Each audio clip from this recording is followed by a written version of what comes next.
Hi, babies. Hi. Hi, how are you, my babies? Okay. Okay. We're here. We're here. We're here. We're here to talk.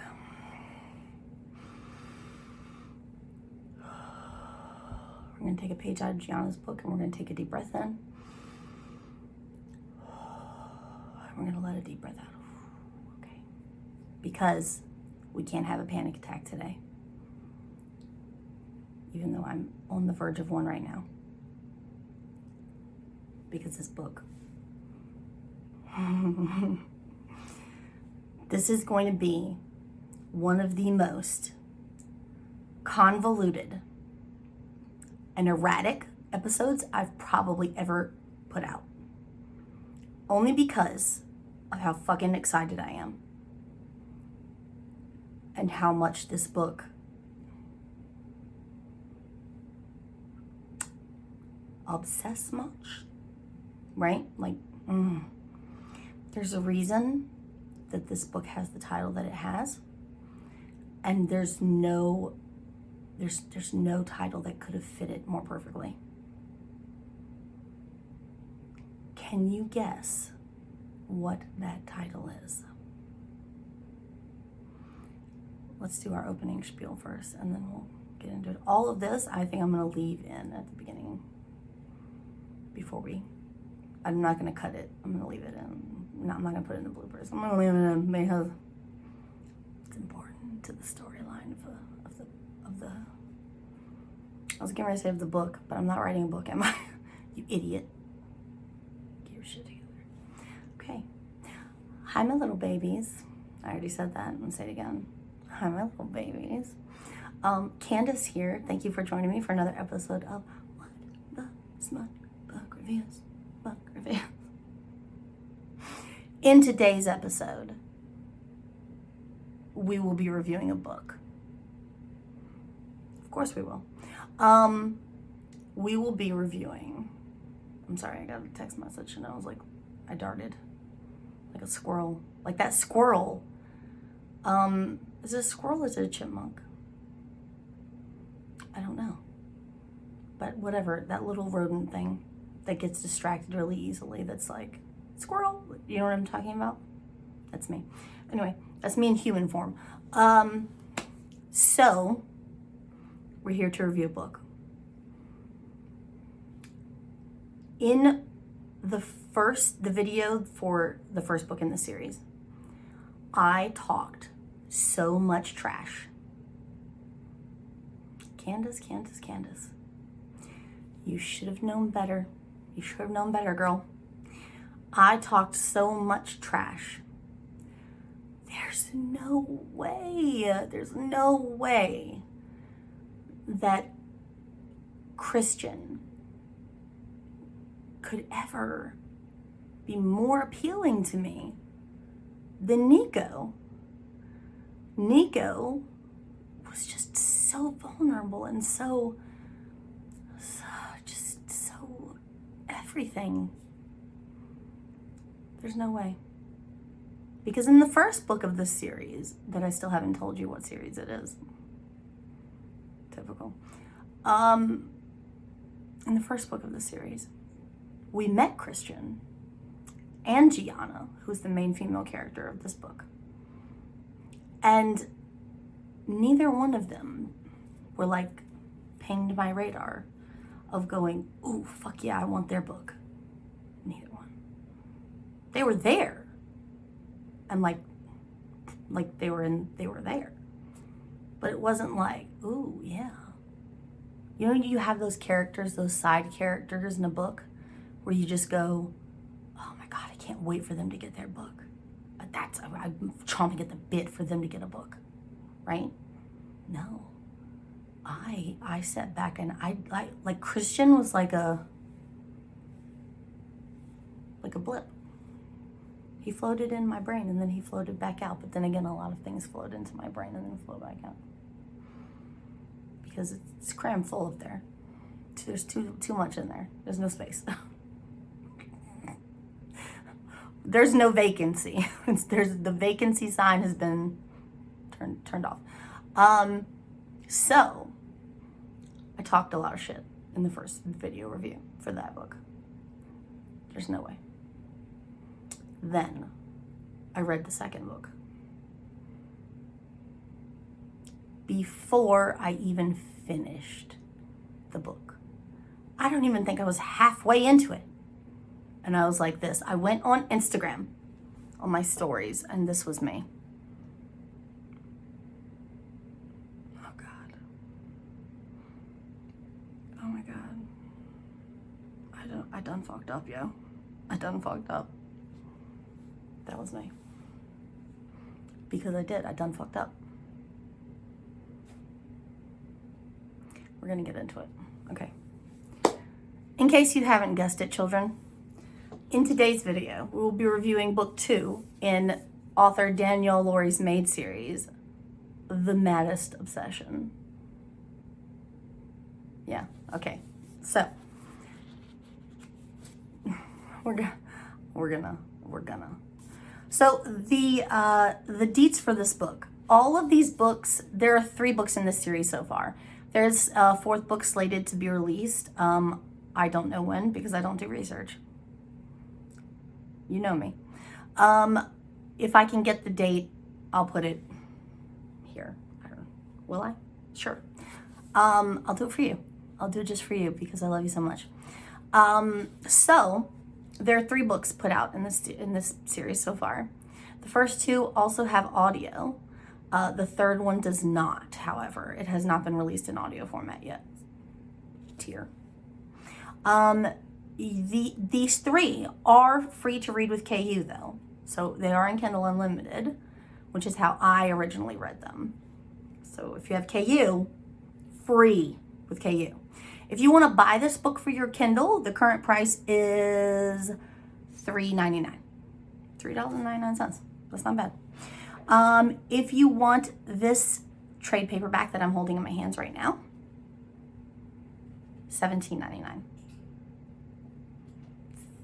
Fairly reasonable average trade paperback price, in my opinion, in my humble opinion.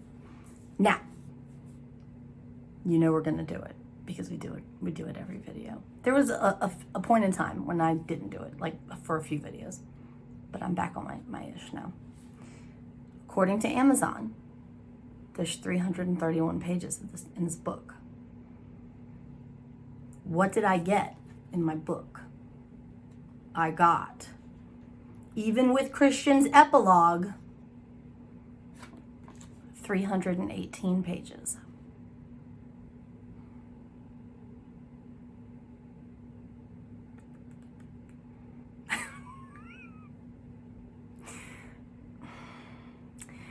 Listen, I'm noticing a trend here. I think Amazon is somehow rounding up the page number by around 20 pages, 20 some odd pages of every single book that they sell. Why are they doing that? I could not say. Could you stop doing that? Please? Because you're making me think that I should be getting a second epilogue or something in here. Can I get another chapter of Christian Alistair, please? I mean, I would love that. Can I? Okay, so I'm gonna put the book down now. Well, no, I can't. I have to read the blurb. Okay. Candace, I swear to God. Anyway, so let's talk a little bit about the audio for this book before we read the blurb. This book is available in audio. I did kind of a half-half situation, which is what I do. I just do that now. I just do, if I can get the audio for a book, I'll read some and then I'll do some audio because I spend the majority of my time either working on my computer at my 9 to 5, right? Or I'm driving in my car. Again, I can't read in my car. I'm gonna have an accident. I'm not an irresponsible person. Erratic. Spaz? No. Me? No. Or I'm just like running around like a psycho, taking care of my child, etc., etc. So the time that I get to actually sit down and read is very small amount. So I do a lot of audio. So I did do some of the audio for this book. The main female character, the narrator who did her, love her. She's wonderful. The main male character, the narrator for him, weird. I don't know if there's another way to put that. I don't know. Weird is literally the only way I can describe it. It's not bad. It's just weird. He's so monotone that he sounds like a serial killer. I mean, if you're into that, it'll be right up your alley. The more I listened to it, the more I got into it. And the more I listened to it, the more I began to realize that maybe Danielle had done that on purpose, that she had chosen that actor and that they had chosen to have him voice the character specifically in that way because of Christian's individual characteristics, because he has a lot of like quirks, like his character is whacked, which we'll get into. But so I started thinking maybe he sounds that way on purpose. And when I started thinking that, it stopped bothering me so much. And then I just got into it. And then when I started getting into it, I started enjoying it more and more. And then I was like, damn, boy, talk dirty to me. I'll say those bad things in my ear, right? Okay, so I just want to mention that. If you do decide to do the audio for this book, brace yourself that at first, the male narrator will sound funny. Like weird funny. But you'll get used to it. And after a while, it is going to get your panties damp, okay? I'm just saying. Okay, that being said, let's read the blurb and then we'll break it down because I'm already 13 minutes in and I ain't said shit about shit. So let's get into it, babies. Okay? Freckles is going to eat his food and chomp and make crunchy noises over there. Just ignore those, okay? For those of you out there in YouTube land who don't know, Freckles is my rabbit who's about 3 feet to the left of me, who's the bane of my existence every time I try and record in this room. Okay? We're going to ignore him. So the blurb for this one says, so excited.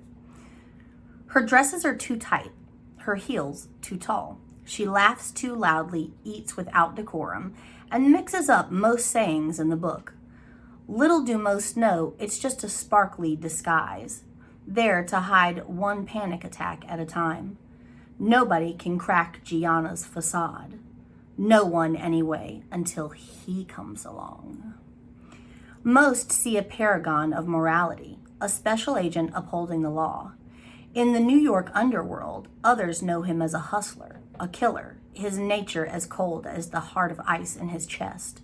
Christian Allister has always followed the life plan he'd envisioned in his youth, beneath the harsh lights of a frigid, damp cell.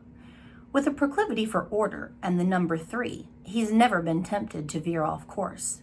But perhaps one should never say never. One winter night and their lives intertwine. She hates him, his stone-cold demeanor, his arrogance, and too perceptive eye. But over the years, even as their games consist of insulting each other's looks and intelligence, she begins to live to play with him. Nowhere in Christian's plans has he ever prepared for Gianna. She's chaos embodied, not his type, and married, but none of that can stop his eyes from following her wherever she goes. All along, she doesn't even know that she's his infatuation, his fascination, his maddest obsession. Listen, I don't know if Danielle wrote that blurb herself or if someone else did it, but that is like chef's kiss. Because if I was in a bookstore and I read that, I would literally just like, this is mine now. Because I don't care how much it costs. That blurb is fire. Okay, so the two main characters for this book are Christian and Gianna. Okay, where shall we begin? Dear God, this book is complicated. Both characters have such extensive backstories that I honestly don't know how she fit all of this into 300 and some odd pages of book. It literally boggles my mind. So Gianna Russo, she starts out as Gianna Russo. Gianna is married off by her father to a man twice her age, Antonio Russo, who's an Italian mob boss in New York. She's married off to him. She thinks in the beginning that she's in love with him. She basically has stars in her eyes. She goes into the wedding or the marriage starry-eyed and enchanted and hoping for the best in this marriage that's going to be everything she hoped and dreamed, and this guy is going to take care of her, and this is everything that she wants, right? That ends really quick. The day of her wedding, her husband's getting a blowjob from another girl, like in the back in a back room somewhere on the day of their wedding, like at the reception. And that is her first official meeting with Christian, though she's extremely drunk and she does not remember it until years and years later. However, the first meeting that she really remembers with him consists of him not bailing her out of jail, but getting her out of jail when she's been arrested for possession of cocaine. So, Gianna has a lot of problems. Gianna has severe panic attacks. She has suffered from them for many years, starting with the disillusion of her marriage and everything that goes with knowing your husband is a cheating piece of shit. The weight that comes along with Italian mafia life and the Cosa Nostra.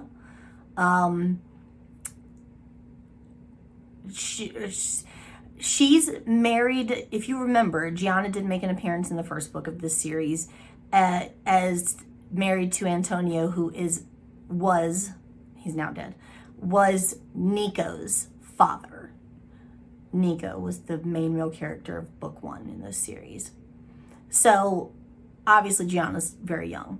If you remember her, as being very loud, very uncouth, trashy, right? But she's not dumb. All of that is a facade. It's all like a front that she puts on to cope with her inner pain that she suffers from basically her life just being absolutely miserable. Her mother, she's technically not supposed to be allowed to see. Her father has essentially barred her from seeing her mom, but her mom is in like hospice care because she's dying from cancer. The nurse that takes care of her mom has secretly been letting Gianna go visit her behind her father's back. But that weighs on her, along with the weight of everything else that she has to deal with. The latest blow with her marriage to Antonio is finding out that her husband is now fucking her best friend, Sydney. That is like what pushes her over the edge and leads her to have sex with Nico. So she's real fucked up. They did have like a one night affair, but it was not an ongoing thing. It was like a super drunken mistake on both of their parts. And that was obviously it took place before the events of book 1, long before. So, Christian and Gianna, their first official meeting is when he comes to get her out of jail. She believes that he is a federal agent who's come to grill her for secrets about the mob, to basically get information out of her. He takes her out of jail. He puts her in his car and they're driving. And she's thinking, oh, he's taking me somewhere to like torture me, to interrogate me, to get secrets about the Cosa Nostra. And the entire time she's noticing things about him that are strange. That he's obsessively clean. His car is obsessively clean. She notices that he has like weird little tics. He taps his finger 3 times obsessively. If he clicks something like the cap of a pen, he does it in 3s. He turns knobs in 3s. He does it. He has an obsession with the number 3. He clearly has OCD in some form of OCD. He has some form of OCD. He also has a thing about germs. He doesn't like germs.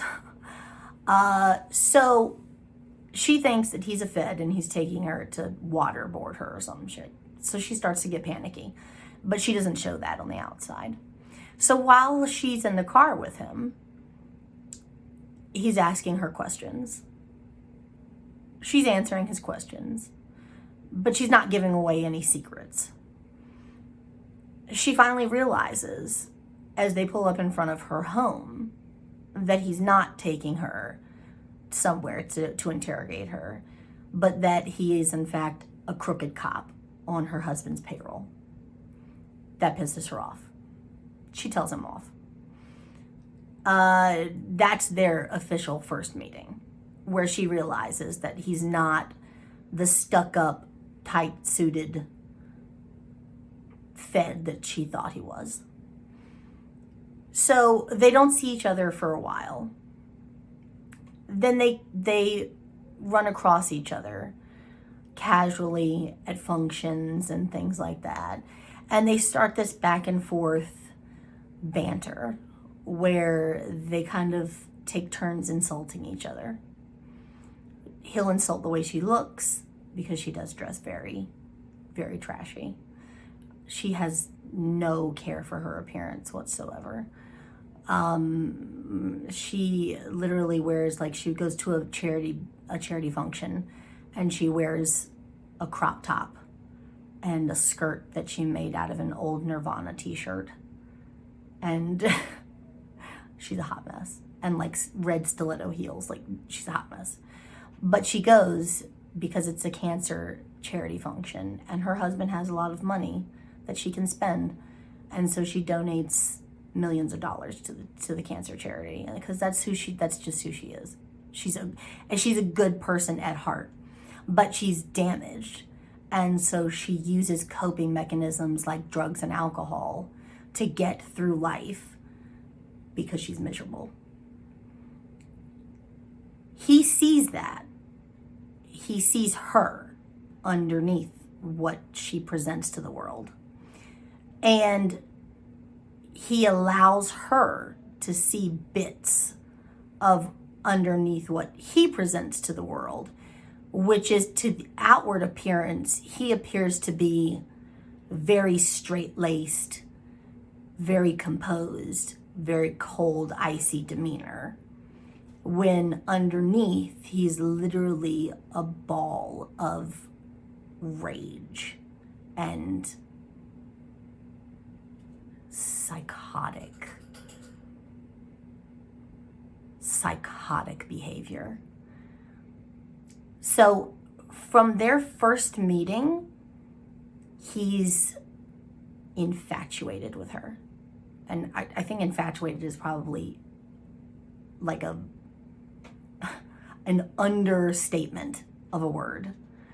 He keeps tabs on everything she does. Christian has the ability to, within minutes of you being anywhere on Earth, if you're within range of a camera, he can find you and know exactly where you are. And so he watches her all the time. And he knows that Antonio hits her. He knows that he cheats on her. He knows that he treats her like shit. But he also knows that he has to work with Antonio. And he knows that he knows that Gianna is not good for him. But at the same time, he can't forget. He can't just let her go. He can't forget her because she's under his skin. So they do this back and forth thing throughout the entire book. At one point, something happens in Antonio's club. They're there, and Gianna goes downstairs to his office to talk to him. Or she's looking for Nico. She wants to curse him out about something. And she's down there waiting for him to come out of a meeting. And there's a shooting. Her husband is killed, and so is Sydney, her best friend, and the girl that he was fucking. One night, she's out and she sees him at a party. He has a date with him. She starts flirting with this guy to make him jealous. He basically is like, don't even think about it. So, of course, to piss him off, she leaves with the guy. She promises the guy, I think, like an 8-ball of cocaine. He follows her back to her apartment to get the drugs, thinking that he's going to get laid. She's hoping he'll just take the drugs and leave. She's not planning on having sex with him whatsoever. Next thing you know, you turn around and Christian is walking into her apartment, uninvited, unannounced, with a gun and a silencer, blows the fucking guy's brains out in the middle of her living room, like in the middle of her dining room, and then just walks away like nothing.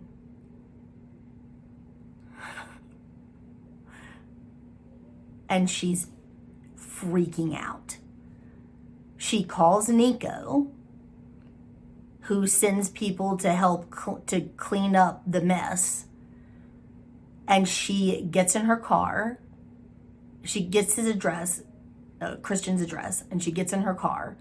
And she drives to his apartment with the intention of cursing him out. Like, she's livid.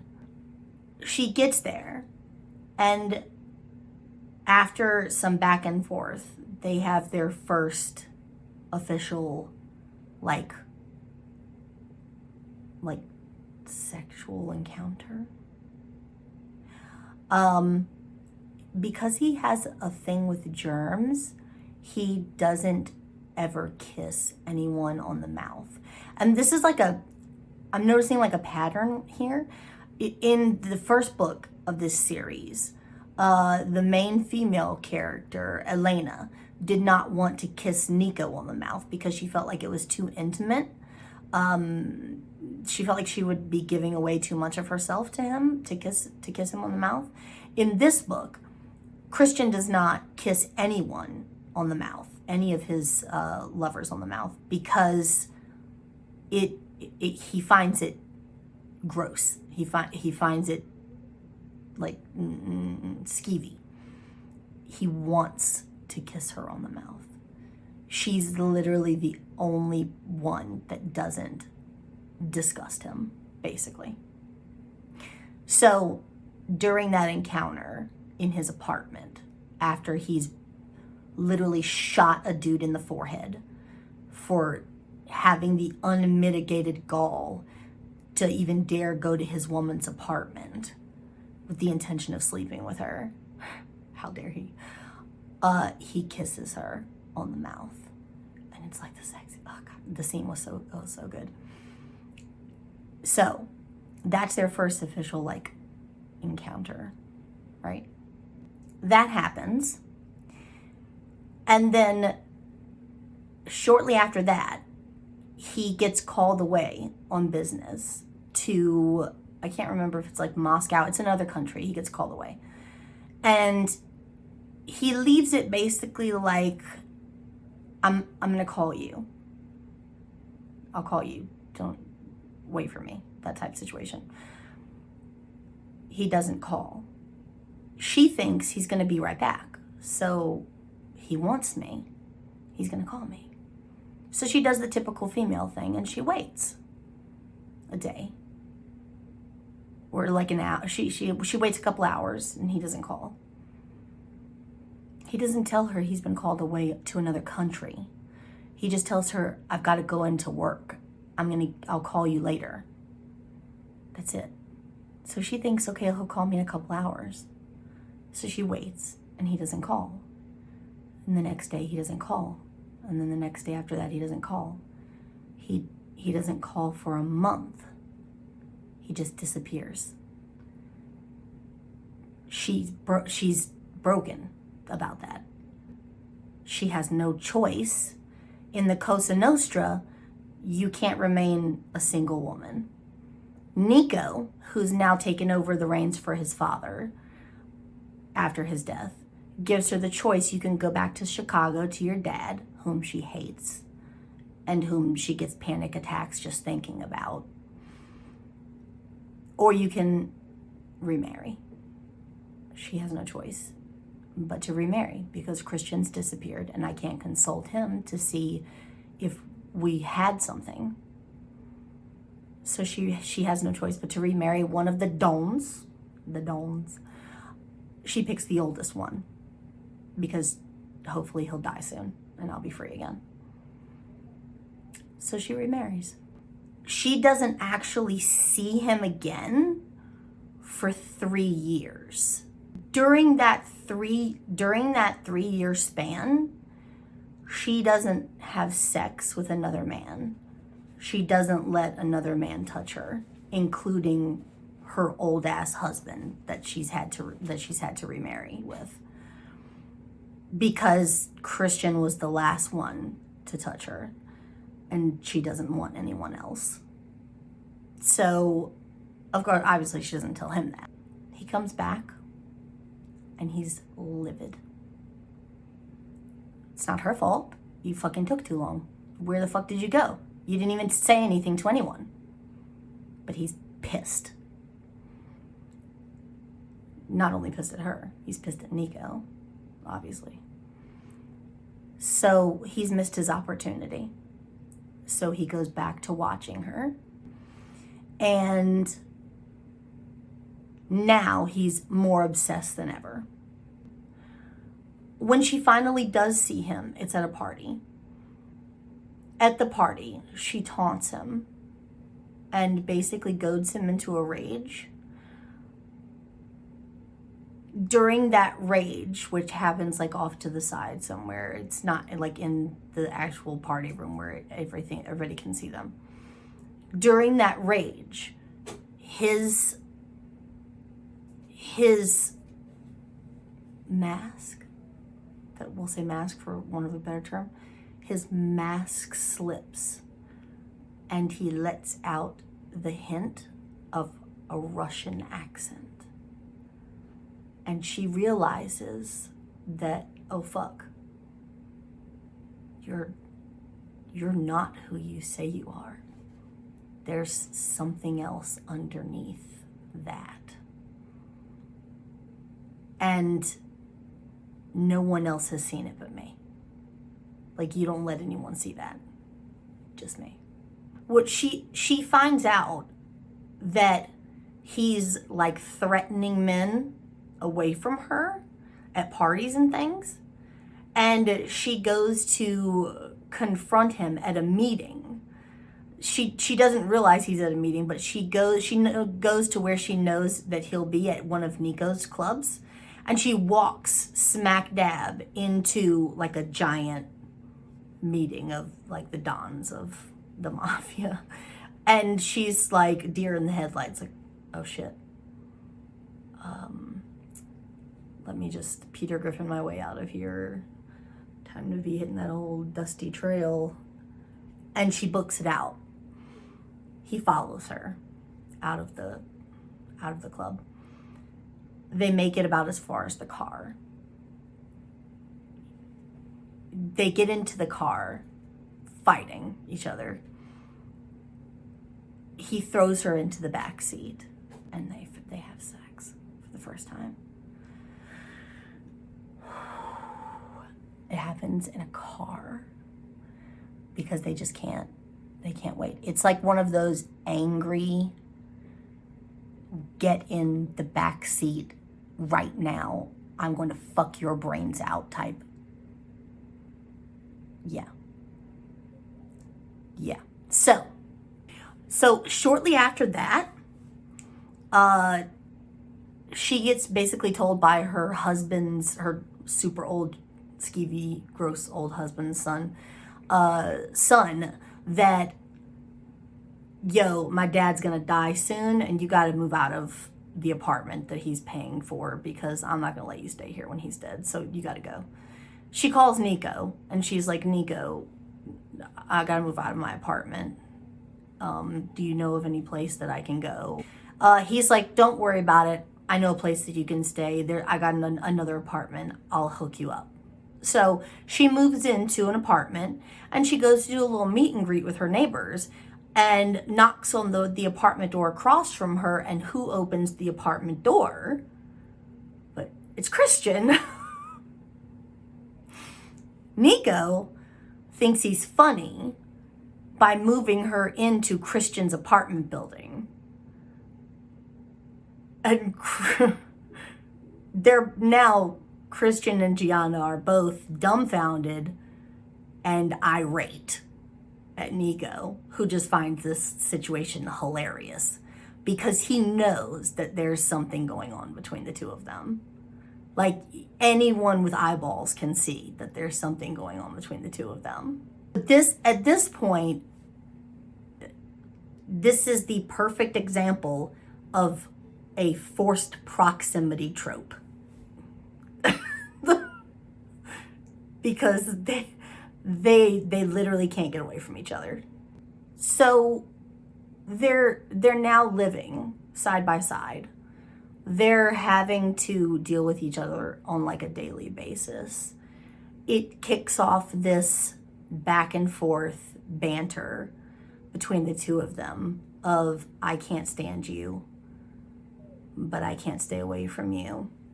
I'm gonna insult you, but I'm also gonna back you up against this wall and make out with you. And that continues for a good chunk of time. Christian morphs into a protector type role that comes out more and more, especially as it pertains to like, she gets like a call from her dad, which immediately sends her into a panic attack. Just hearing her dad's voice will set her off. And he helps he helps her through that situation The dad tells her that she needs to come home back to Chicago for a family wedding.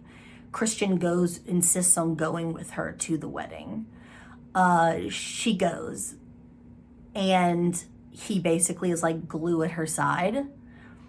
And at the wedding, she meets with her father, who tells her that her old ass husband has since died and that she has to come back to Chicago and he's going to marry her off to someone else. She says no, and he tries to hit her. Christian steps in and essentially threatens her dad's life and makes it clear in no uncertain terms that Gianna belongs to him. You will not be marrying her off to anyone. She is my property. And the dad has no choice but to like lay down and take it. So from that point on, the dynamic changes significantly. They start a relationship, like a dating type relationship. She cooks him dinner, he goes to work, he comes home, she's in his apartment. They start like a legit domestic type dating situation. Even though he has like his OCD things, his OCD starts to diminish because it's almost like his OCD ramped up because of his obsession with her. So anytime he would obsess overly about her, his OCD would worsen. And so when he got more of her, this lessened.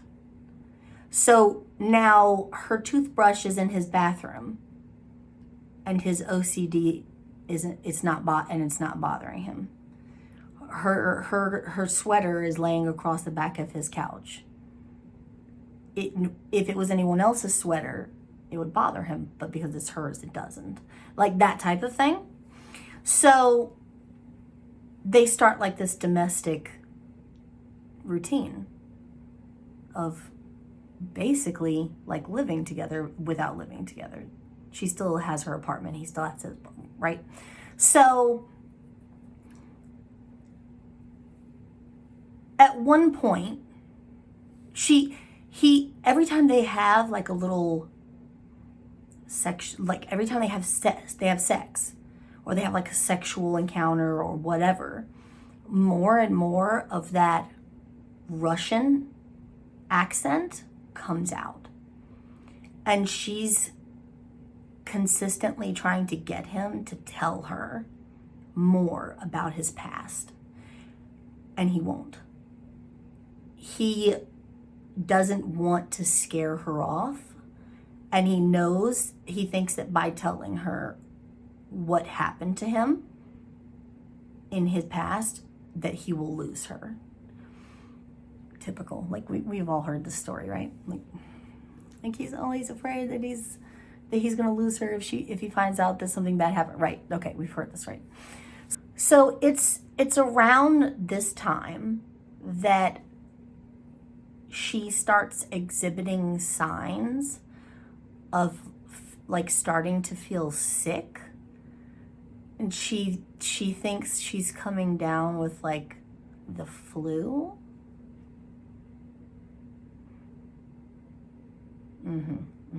Yeah, you know where I'm going with this. It's not all the time, just once in a while, and she's tired, and right? Yeah. So eventually he tells her that he loves her, and he proposes, and she tells him no. Because over the course of the later part of the book, she has repeatedly asked him about his past. And at first, his reactions are violent. Like, he kicks her out of his apartment. Like, he just tells her to get out. And she's heartbroken. She's crying. She's upset. He later finds her and he tells her a little bit. Like he gives her like a little sprinkle, like a little nibble, crumbs. He gives her crumbs, but he doesn't tell her everything. And then she'll ask a question and he'll go into a rage, or he'll shut down. And when he finally proposes, she tells him no. And she says, I won't marry another man that I don't know. Like I won't be sold off or married to another man that I don't know, that I have no knowledge of who he is. And you're not telling me anything. So that eats at him, and it eats at him.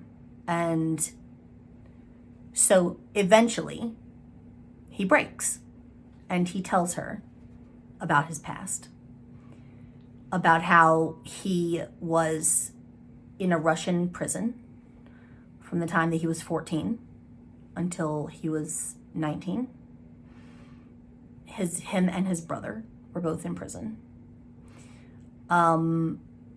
He was in jail for murdering a man because his mother was a prostitute who had men over frequently. His mother was a prostitute and a drug addict. And they would know, him and his brother Ronan would know that a client was there by the number of knocks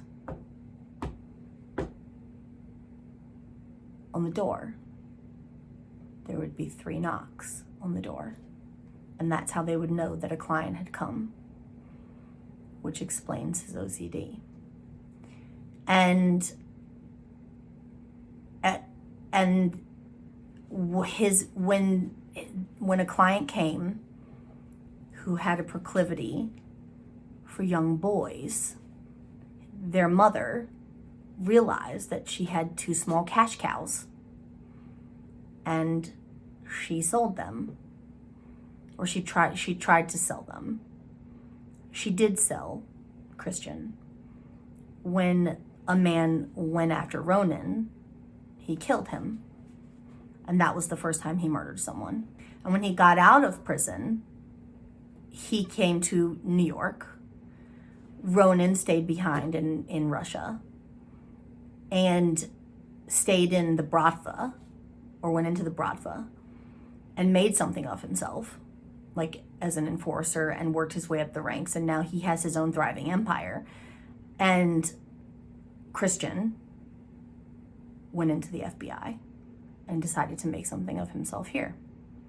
So he tells her all of this, and she gets violently ill, and she throws up all over the place. He thinks that she's throwing up from what he's just told her, when in actuality, she's heartbroken for him. She's throwing up because she has morning sickness, because she's pregnant. By the time she comes out of the bathroom, he's disappeared.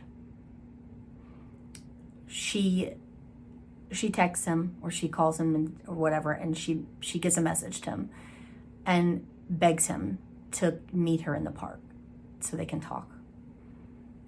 He shows up. She tells him that she loves him and that she's pregnant, and that she wasn't sick because of what he said. That did not change the way she feels about him, and that the reason that she got sick was because that she's gonna have a baby. And he's so overwhelmed and happy and just, oh my God. And it was just everything. And this book literally was so fucking good. And I fell in love with this man, this psychotic, damaged, I can't even. I'm sorry, Nico. I'm a hoe. I'm a straight up hoe because I've cheated on you. You gotta go. You gotta go. I'm sorry. Bye, Nico. Bye. Because Christian, I literally went on my Instagram stories and I was like, Christian Alistair is who Damon Torrance wants to be when he grows up. And I stand by that. Because this man was so fucking intense. It literally burns you from the pages. Like, I get jittery thinking about it. Like, I gotta go take a Xanax or something. I'm so like, okay? So, for the rating for the book, I gave it a 10. 10 out of 10 would recommend. 10 out of 10 would recommend, okay? I know I did a terrible shit job at explaining how this book goes, but that's the best I can do. I'm sorry. I get so flustered when it comes to books that I really loved, and I just go completely off the rails. I'm sorry. That's what happens. That's what happens, babies. I would highly recommend this book to anyone. I would highly recommend this series. That's really all I can say. 10 out of 10. 10 out of 10 would recommend. If you enjoyed this video, this shit show, if you like me and you like this channel, please consider subscribing. I would really appreciate it. If you would like, you can follow me on social media. I do have a members only Facebook group and Instagram and a Twitter devoted to this channel. I will link them all in the description box below, and I'll put a little banner here on the screen for you guys to see. And yeah, I think that's about it. I really appreciate you guys sticking with me for another video. I really appreciate you tolerating me for this long. I don't know how you put up with me, honestly. I don't know how you do it. I would have clicked off a long time ago. I'm just saying. You have the patience of a saint, because I would have hung up. Boop. I love you guys so much, and I'll see you in my next video. Okay? Bye.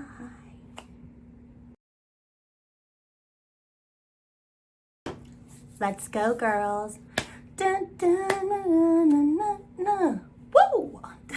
Listen, if you don't hear that phrase and immediately think of that song, there's something wrong with your brain. I'm just saying. My nose is itching. I wonder why. Could it possibly be all of the rabbit hair floating around this room? Maybe? You think? Okay. Choking, sorry. Tea time. Tea. Okay. Christian Alistair has always Christian Alistair has always followed the life plan he's in. Stop it. You're better than this. You know how to read. You're not a fucking idiot. Do better. Okay. Even as their games consist of insulting each other's looks and intelligence, she begins to clickety click, click click click, clickety click. I don't know what happened to that book. I don't know what happened, because I literally, oh God, this is what happens when I love a book so much. I get so worked up and hyped that I just completely freak out, and the plot just gets all nimbly bimbly like. God, my throat is so dry. That's what she said. Haha. I have lipstick on my straw. Gross. Okay. Now I have to record. Should I do Monroe? should I do? What should I do? I don't know. I'm gonna run out of storage. I gotta go transfer these files. Oh God. I'm so tired. Sitting up, oh my God, that feels so amazing. You have no idea how much my lower back hurts when I sit up straight for you guys. If I could do the whole video sitting like this, I totally would. Because my posture is such trash normally that when I record for these videos, I sit up with so straight that like my back is like whoosh. And normally when I sit, I'm like this.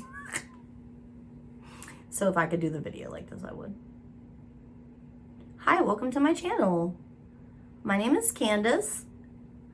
Schlumpy Candace. How are you?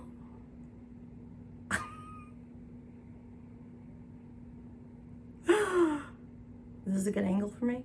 What do you think? Should I go lower? What do you think about this? What do you think about this? I'm such a loser.